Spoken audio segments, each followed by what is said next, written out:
To begin, open the Facebook Messenger app on your phone. Then tap on the three horizontal lines located in the bottom right corner.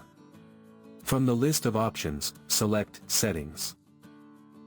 In the Accounts section, select Manage Accounts. Here, you will see the option to create a new profile. Tap on it to proceed.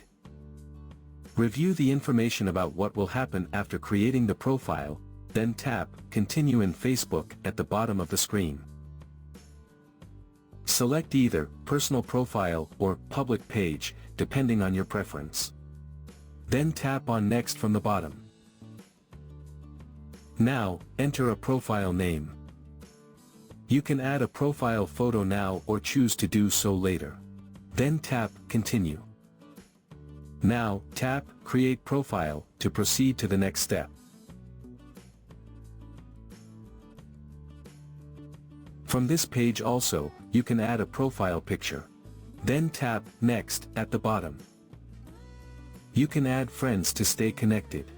Then tap Next.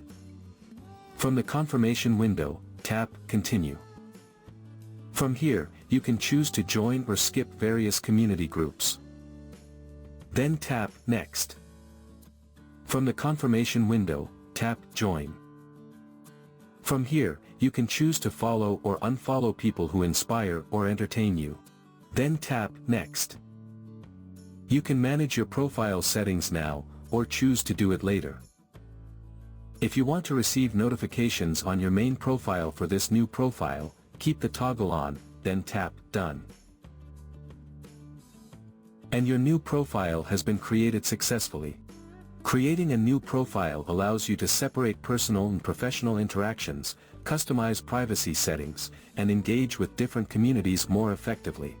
If you want to switch back to your main profile, tap the three dots in the top right corner.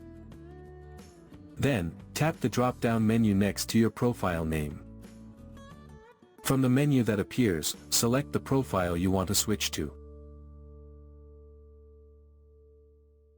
So, that's how you can create and use a new profile on Facebook Messenger.